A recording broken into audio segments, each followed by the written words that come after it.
Hello. Welcome to the Bore You to Sleep podcast. The podcast that will hopefully help you get to sleep. I am going to read an open source book, one that is not particularly interesting, but one that is hopefully boring enough to get you to sleep.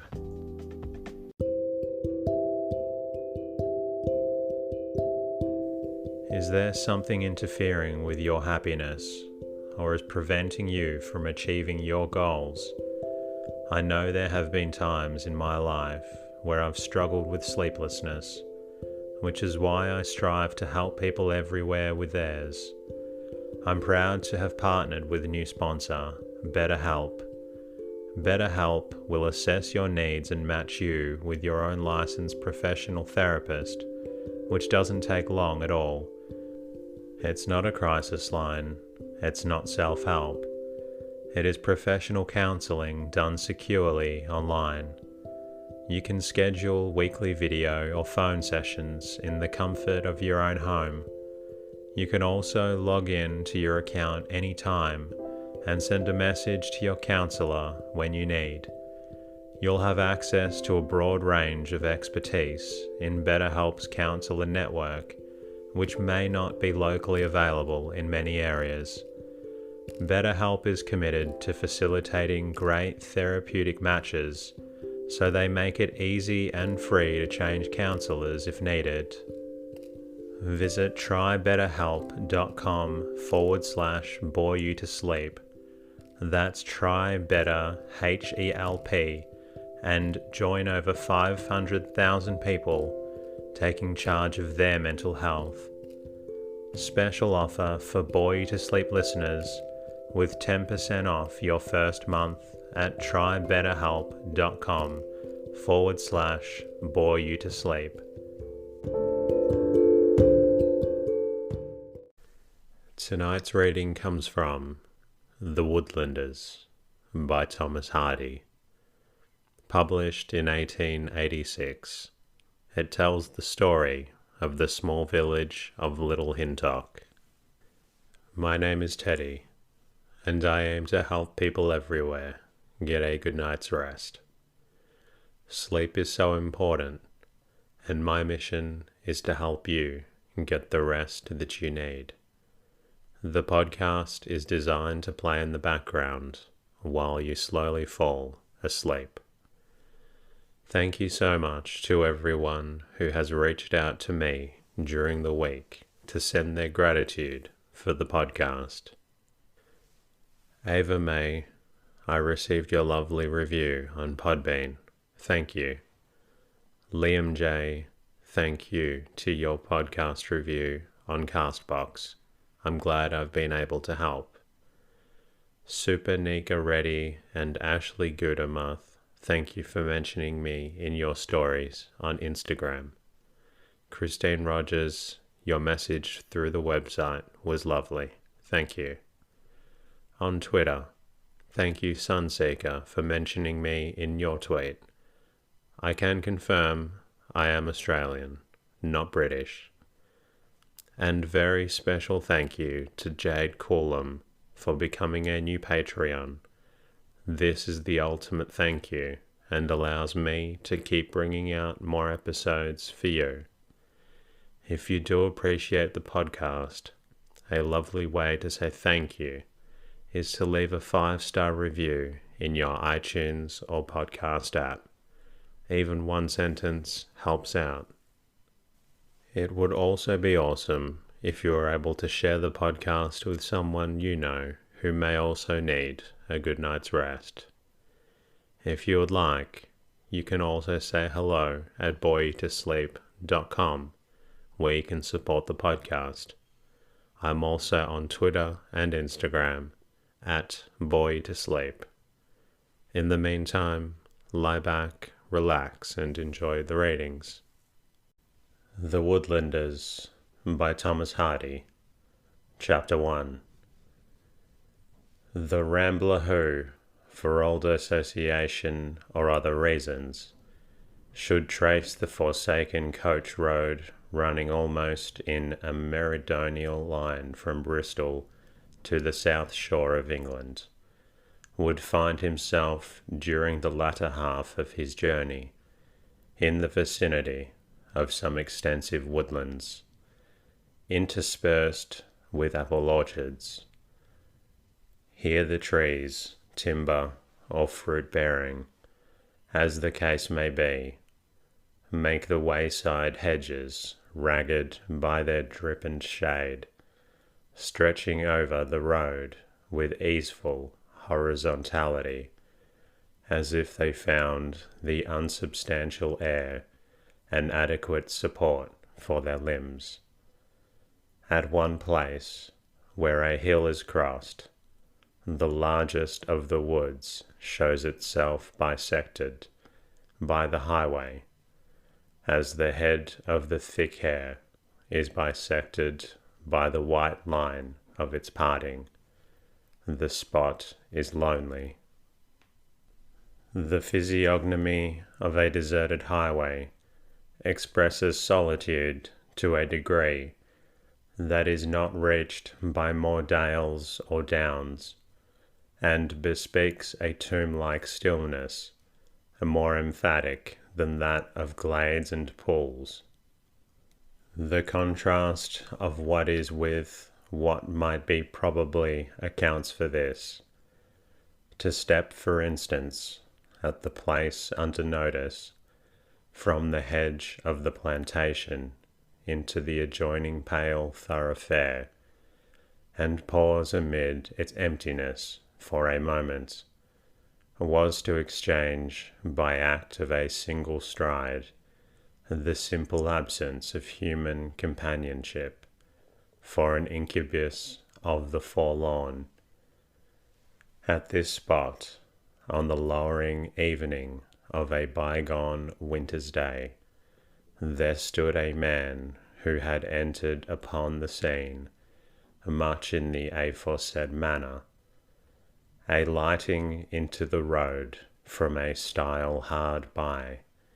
He, though by no means a chosen vessel for impressions, was temporarily influenced by some such feeling of being suddenly more alone than before he had emerged upon the highway. It could be seen by a glance at his rather finical style of dress that he did not belong to the country proper, and from his air, after a while, that though there might be a sombre beauty in this scenery, music in the breeze, and a wan procession of coaching ghosts in the sentiment of this old turnpike road, he was mainly puzzled about the way. The dead men's work that had been expended in climbing that hill, the blistered soles that had trodden it, and the tears that had wetted it, were not his concern, for fate had given him no time for any but practical things. He looked north and south, and mechanically prodded the ground with his walking stick. A closer glance at his face corroborated the testimony of his clothes. It was self-complacent, yet there was small apparent ground for such complacence. Nothing irradiated it, to the eye of the magician in character, if not to the ordinary observer. The expression enthroned there was absolute submission to and belief in a little assortment of forms and habitudes. At first, not a soul appeared who could enlighten him as he desired, or seemed likely to appear that night. But presently a slight noise of labouring wheels, and the steady dig of a horse's shoe-tips, became audible, and there loomed in the notch of the hill and plantation that the road formed here at the summits a carrier's van drawn by a single horse. When it got nearer, he said, with some relief to himself, "'Tis Mrs. Donnelly's. This will help me." The vehicle was half full of passengers, mostly women. He held up his stick at its approach, and the woman who was driving drew rein. "I've been trying to find a short way to Little Hintock this last half hour, Mrs. Donnelly. But though I've been to Great Hintock and Hintock House half a dozen times, I am at fault about the small village. You can help me, I dare say." She assured him that she could, that as she went to Great Hintock, her van passed near it, that it was only up the lane that branched out of the lane into which she was about to turn, just ahead. "Though," continued Mrs. Donnelly, "'tis such a little small place. As a town gentleman, you'd need to have a candle and lantern to find it, if you don't know where it is. I wouldn't live there if they'd pay me to. Now at Great Hintock, you do see the world a bit." He mounted and sat beside her, with his feet outside, where they were ever and anon abrushed over the horse's tail. This van, driven and owned by Mrs. Donnelly, was rather a movable attachment of the roadway than an extraneous object.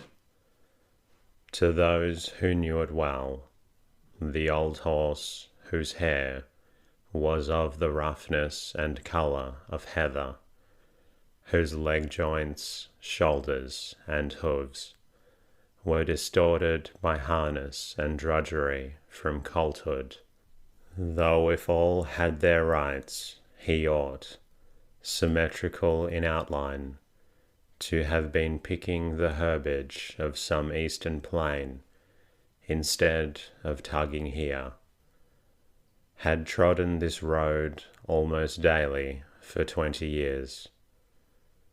Even his subjection was not made congruous throughout, for the harness being too short, his tail was not drawn through the crupper, so that the breeching slipped awkwardly to one side.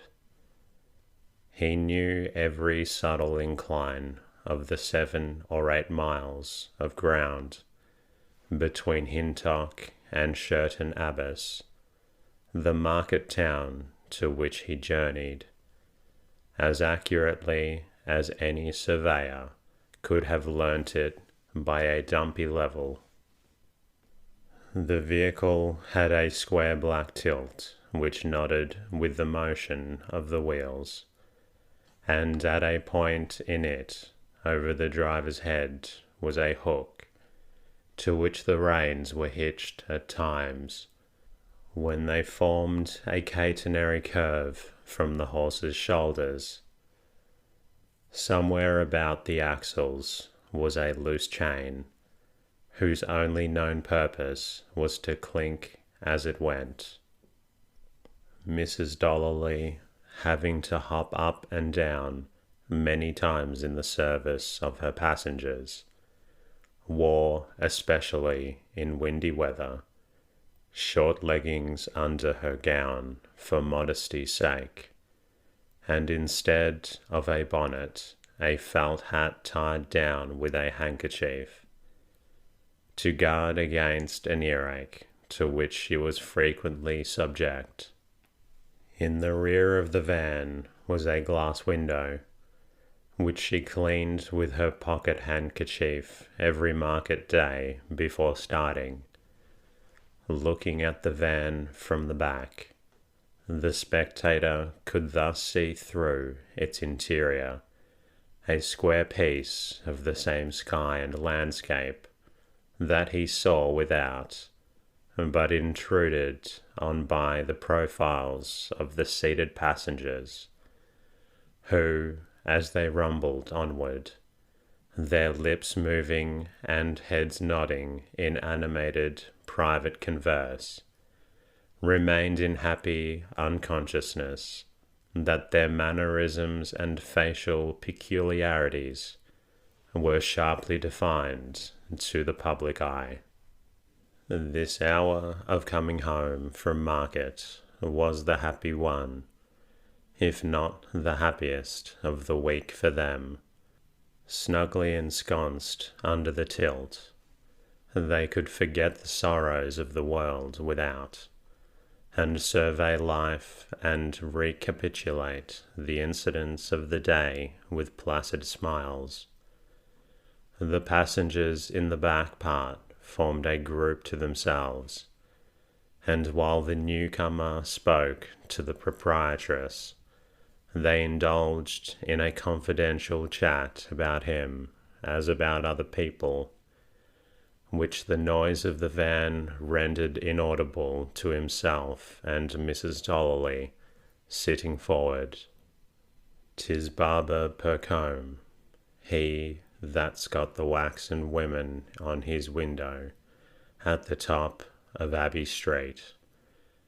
What business can bring him from his shop out here at this time, and not a journeyman hair-cutter, but a master barber that's left off his pole because 'tis not genteel?" They listened to this conversation, but Mr. Percombe, though he had nodded and spoken genially, seemed indisposed to gratify the curiosity which he had aroused, and the unrestrained flow of ideas which had animated the inside of the van before his arrival was checked and thenceforward. Thus they rode until they turned into a half-invisible little lane, whence, as it reached the verge of an eminence, could be discerned in the dusk, about half a mile to the right, gardens and orchards sunk in a concave, and, as it were, snipped out of the woodland. From this self-contained place rose in stealthy silence tall stems of smoke, which the eye of imagination could trace downward to their root, on quiet hearthstones festooned overhead with hams and flitches.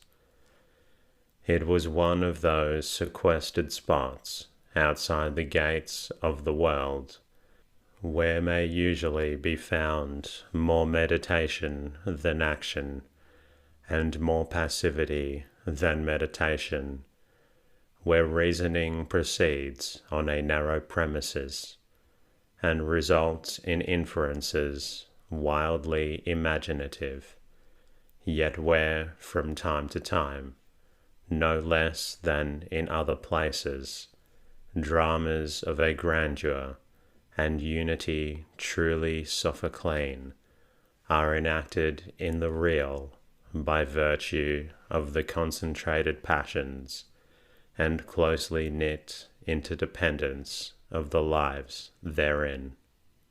This place was the Little Hintock of the master barber's search. The coming night gradually obscured the smoke of the chimneys, but the position of the sequestered little world could still be distinguished by a few faint lights, winking more or less ineffectually through the leafless boughs, and the discerned songsters they bore, in the form of balls and feathers, at roost among them. Out of the lane followed by the van branched a yet smaller lane, at the corner of which the barber alighted, Mrs. Dollarly's van going on to the larger village, whose superiority to the despised smaller one as an exemplar of the world's movements was not particularly apparent in its means of approach. A very clever and learned young doctor, who they say is in league with the devil, lives in the place you be going to, not because there's anybody for him to cure, but because it is the middle of the district. The observation was flung at the barber by one of the women at parting, as a last attempt to get at his errand that way. But he made no reply, and without further pause, the pedestrian plunged towards the umbrageous nook, and paced cautiously over the dead leaves, which nearly buried the road or street of the hamlet. As very few people except themselves passed this way after dark, a majority of the denizens of Little Hintock deemed window curtains unnecessary, and on this account Mr. Percombe made it his business to stop opposite the casements of each cottage, with a demeanour which showed that he was endeavouring to conjecture, from the persons and things he observed within, the whereabouts of somebody or other who resided there. Only the smaller dwellings interested him, one or two houses, whose size, antiquity, and rambling appurtenances signified that notwithstanding their remoteness, they must formerly have been, if they were not still, inhabited by people of a certain social standing, being neglected by him entirely.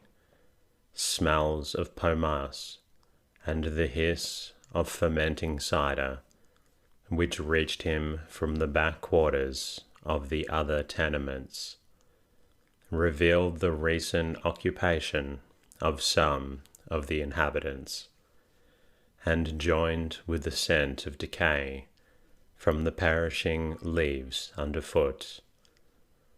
Half a dozen dwellings were passed without result. The next, which stood opposite a tall tree, was in an exceptional state of radiance, the flickering brightness from inside shining up the chimney and making a luminous mist of the emerging smoke. The interior, as seen through the window, caused him to draw up with a terminative air and watch. The house was rather large for a cottage, and the door, which opened immediately into the living room, stood ajar, so that a ribbon of light fell through the opening into the dark atmosphere without. Every now and then a moth, decrepit from the late season, would flit for a moment across the outcoming rays and disappear again into the night. In the room from which this cheerful blaze proceeded, he beheld a girl seated on a willow chair, and busily occupied by the light of the fire, which was ample and of wood, with a bill-hook in one hand, and a leather glove much too large for her on the other. She was making spars, such as are used by thatchers, with great rapidity. She wore a leather apron for this purpose, which was also much too large for her figure. On her left hand lay a bundle of the straight, smooth sticks called spar-gads, the raw material of her manufacture. On her right, a heap of chips and ends, the refuse with which the fire was maintained. In front, a pile of the finished articles. To produce them, she took up each gad, looked critically at it from end to end, cut it to length, split it into 4, and sharpened each of the quarters with dexterous blows, which brought it to a triangular point precisely resembling that of a bayonet. Beside her, in case she might require more light, a brass candlestick stood on a little round table, curiously formed of an old coffin stool, with a deal top nailed on, the white surface of the latter contrasting oddly with the black carved oak of the substructure.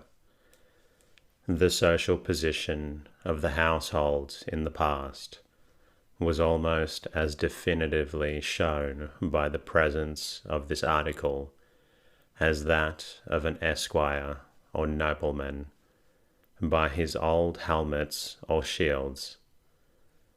It had been customary for every well-to-do villager whose tenure was by copy of court roll, or in any way more permanent than that of the mere cotter, to keep a pair of these stools for the use of his own dead.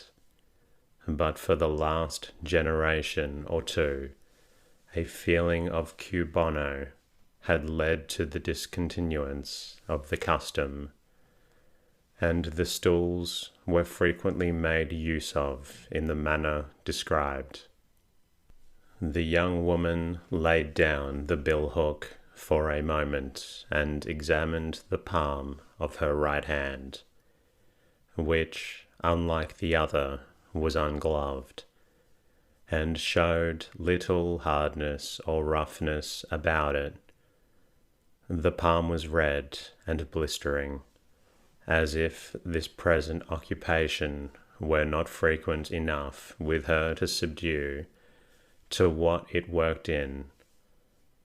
As with so many rights, hands born to manual labour, there was nothing in its fundamental shape to bear out the physiological conventionalism that gradations of birth, gentle or mean, show themselves primarily in the form of this member.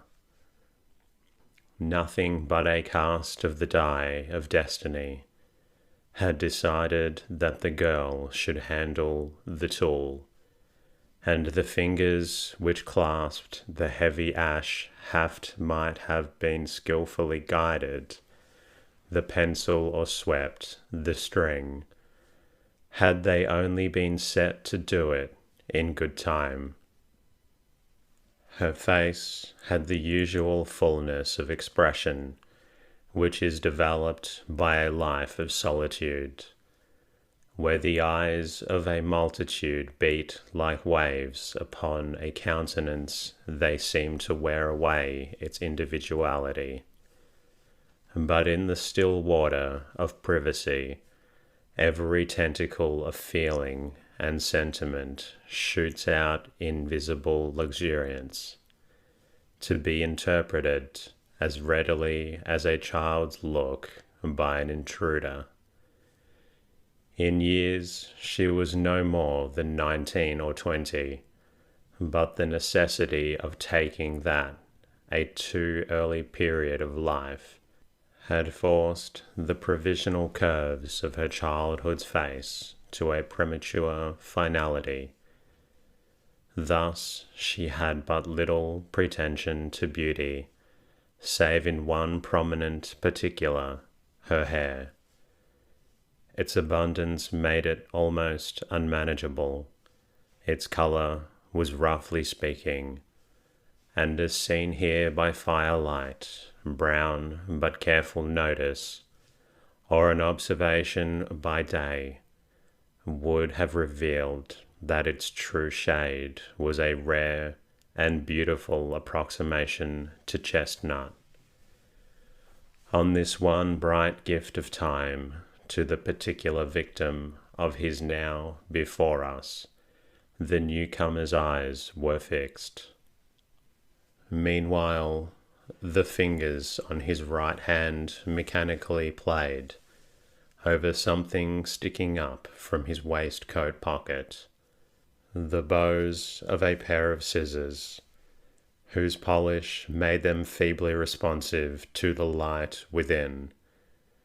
In her present beholder's mind, the scene formed by the girlish spa-maker composed itself into a post-Raphaelite picture of extremest quality, wherein the girl's hair alone, as the focus of observation, was depicted with intensity and distinctness, and her face, shoulders, hands, and figure in general, being a blurred mass of unimportant detail, lost in haze and obscurity. He hesitated no longer, but tapped at the door and entered.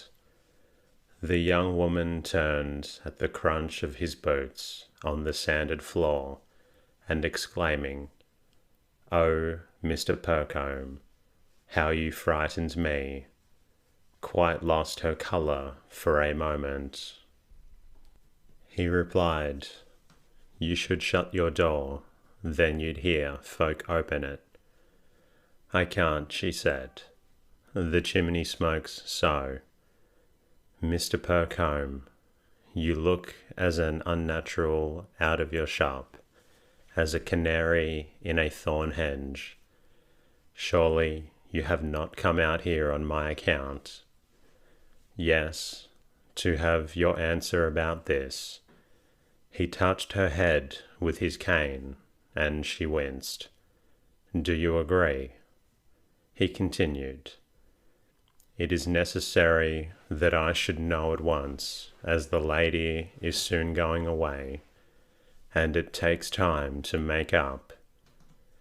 "Don't press me. It worries me. I was in hopes you had thought of no more of it. I cannot part with it, so there." "Now look here, Marty," said the barber, sitting down on the coffin stool table. "How much do you get for making these spars? Hush, father's upstairs awake, and he does not know that I am doing his work." "Well, now tell me," said the man more softly, "how much do you get?" 18 pence 1,000, she said reluctantly. "Who are you making them for?" "Mr. Melbury, the timber dealer just below here." "And how many can you make in a day?" "In a day and half the night, 3 bundles. That's 1,500. 2 and 3 pence. The barber paused. "Well, look here," he continued, with the remains of a calculation in his tone, which calculation had been the reduction to figures of the probable monetary magnetism necessary to overpower the resistant force of her present purse and the woman's love of comeliness. "Here's a sovereign, a gold sovereign, almost new." He held it out between his finger and thumb. "That's as much as you'd earn in a week and a half at that rough man's work, and it's yours for just letting me snip off what you have got too much of." The girl's bosom moved a very little. Why can't the lady send to some other girl who don't value her hair? Not to me, she exclaimed. "Why, simpleton? Because yours is the exact shade of her own, and 'tis a shade you can't match by dying. But you are not going to refuse me now. I've come all the way from Sheraton on purpose. I say I won't sell it to you or anybody. Now listen," and he drew up a little closer beside her. "The lady is very rich, and won't be particular to a few shillings. So I will make advance to this on my own responsibility. I'll make the 1 sovereign too, rather than go back empty-handed." "No, no," she cried, beginning to be much agitated. "You are tempting me, Mr. Percombe. You go on like the devil to Dr. Faustus in the penny book. But I don't want your money, and won't agree. Why did you come?" I said, "when you got me into your shop and urged me so much that I didn't mean to sell my hair?" The speaker was hot and astern. And that concludes tonight's readings.